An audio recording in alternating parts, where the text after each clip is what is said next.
Hello and welcome to FP Live. I'm Ravi Agrawal, Foreign Policy's Editor-in-Chief. We're scarcely a week into the new year, but it has already been a challenging 2025. In Gaza, a hostage was found dead, while Israel continued to bombard the enclave. Ukraine's military attacked an oil depot on Russian soil as Moscow dropped bombs on the Ukrainian city of Zaporizhia. The Sudanese military continued their campaign against the rebels there. US President-elect Trump hinted at an invasion of Greenland. And while it's not a conflict, the world is watching Los Angeles burn, a clear sign that our real challenges should lie in confronting the climate crisis and better resilience. Every January, FP publishes a long essay titled 10 Conflicts to Watch.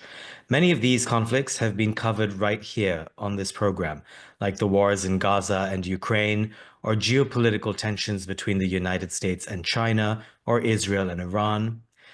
But there are also conflicts that get less attention, especially in the West. I'm talking about Sudan, Myanmar, Haiti, and the simmering Korean Peninsula, among others. Those all find prominent mention in 10 Conflicts to Watch. The authors of this annual essay are the two top executives at the International Crisis Group, an independent body that sounds the alarm to prevent deadly conflict. Crisis Group is known to speak to all sides and offer advice on how to prevent and resolve war. I urge you to read the essay. It is linked on this page. As always, we will take some subscriber questions during this conversation. If you are not one yet, join us. You can use the code FPLive for a discount. You can also listen to these discussions for free on our podcast, FP Live. So, where might conflicts escalate in 2025? What and who is equipped to provide aid or promote peace? To talk about all of that and much else, I am joined now by Comfort Iro. She is one of the authors of the essay I mentioned and has spent her entire career working on or in conflict-affected countries. She is, of course, the president and CEO of the Crisis Group. Comfort, welcome back to FP Live. Thank you very much, Ravi, and Happy New Year to all your subscribers, despite the bleakness of the world we've just entered. Indeed, and to you as well and your teams. So, in your essay, you said things are bad and poised to get worse. The slide into lawlessness looks set to continue. Broad strokes, Comfort, before we look at specific conflicts. When you look at the world and assess the state of war, as well as the consistent rise in global military spending, where does the current moment rank in modern history? That's a very good question. I mean, for historians, I mean, I think there's still different views out there. But when I look at it in the lifespan of Crisis Group, and we're 30 this year, Ravi, we were born in a hopeful period, 1995, when there was a sense that sort of the Western intervention, the US riding high, a sense in which Western liberalism, the liberal order, could, in a way, come together under the banner of multilateralism to tackle a number of sort of post-Cold War conflicts. It was an era where, I mean, I don't want to make it sound as though it was a glorious era, but a sense in which you could strike a deal, comprehensive settlements. That world has disappeared. I think probably from 2012 with the Arab Spring, fast forward, where today it's really about big power rivalry, and in the mix of that, wars rising in every region that we watch. Ravi, you've mentioned some of them, Haiti and Myanmar. It's a pretty bleak picture. The humanitarian catastrophe, displacement, refugees scattered within their country and outside. And I think what makes this period exceptional, I think, or appear worse, I think, is that the systems that we would usually rely on, i.e. the United Nations, the European Union, multilateral regional bodies like the African Union, they all appear to be failing or have been curtailed in their own mandate of peace and security, especially the United Nations. I would say that a number of the countries that you'd often depend on, rely on to be the shapers, the influencers, the ones who are able to pressure point, do not necessarily have that capacity or are being outflanked and outranked by other players, newer players, who were previously dormant but are rising to create facts on the ground in their regions or worldwide. And I think the one final issue that I would say is that because of that, you're seeing a rise in adventurism, a willingness to use force, because you can get away with it. We sort of said this last year, but it seems to have taken a further nosedive, largely because there are no guardrails, or those efforts to curb that tendency has become fragile and weak or even absent in some of these conflicts that we listed in our conflicts as well. And a real sense of impunity among bad actors. Yes. I'll come back to the why and what to do about it more broadly later, but I wanted to now run through some of the conflicts that you've listed out in the essay. And the first one I want to focus on is Sudan. It simply does not get enough attention. The numbers are staggering.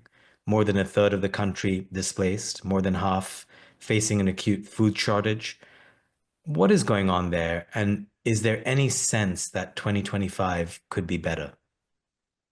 Um, I mean, it is when you rank it alongside all the other conflicts, Ravi, it's the world's most devastating.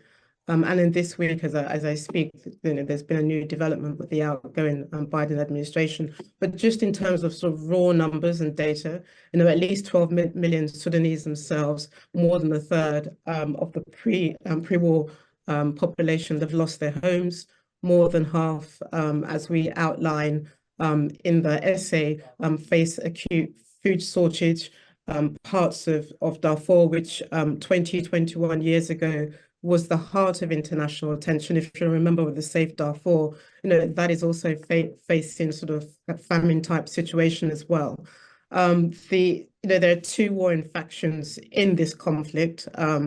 The Rapid Support Force, the paramilitary force that was in effect the mercenary arm for the ousted Bashir regime, and then you've got the official Sudanese army. These two are locked in an existential fight for their life. They want power. They want to govern Khartoum. The reasons why they went to war, Ravi, even though they were locked together in trying to shape post-Bashir era politics in 2019. But since April 2023, they've been in a battle for the heart and soul of the country, and particularly Khartoum as well. Coupled with that, you've seen former sort of Darfurian militias, other militia groups ranking behind both sides, fighting, and you've seen a mushrooming of the conflict throughout the country. There's no part of the country that's been left out of this war, and the civilian harm is quite significant. And tied to that, the region, particularly Chad, in fact, as I speak to you, in the last sort of 24 hours, we've seen concerning developments also in Chad and the flow of refugees in there. And then I think what gives this particular conflict further life is the meddling of outside powers. Whether it's Egypt, whether it's the United Arab Emirates, other players in the Gulf region, each of them backing one side or another. So neither side sees a reason to end the conflict. Both see a reason to continue fighting.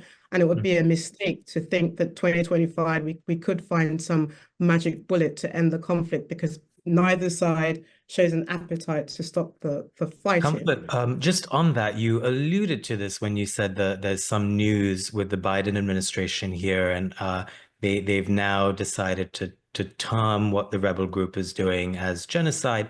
Do you think that moves the needle at all? That kind of terming it in such ways, and what will that mean for the next administration here? I mean, you have to ask yourself, why now?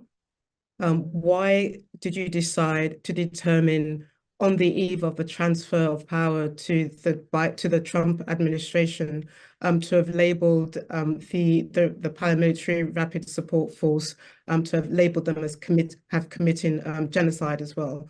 I mean, there's no disputing the heinous crimes that they've committed, and they've also announced and imposed sanctions on their leader Hemeti as well, and also others who would have had a role and who are based in the United Arab Emirates as well.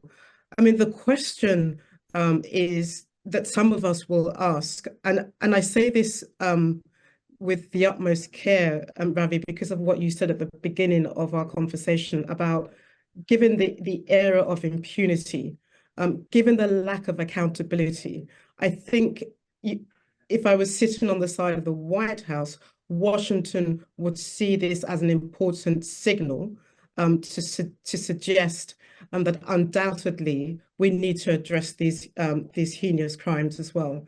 And it's also clear that there is no other way in which they can continue without recognizing the atrocities that have taken place as well. And quite frankly, also, Ravi, a year and a half ago, the State Department had also determined that the Sudanese armed forces as well had committed such sort of war crimes as well. But the question we all ask is why now? And does it accompany any diplomatic strategy? No. Is it going to enable a mediation process? It may complicate that process because also by dint of extending the sanctions regime to RSF-owned companies and an unnamed person based in the UAE for their role in procuring weapons, you also complicate that relationship as well. So it reflects an understandable desire to impose some kind of accountability on the rapid support force, but it injects further complexity as the Trump government comes into being.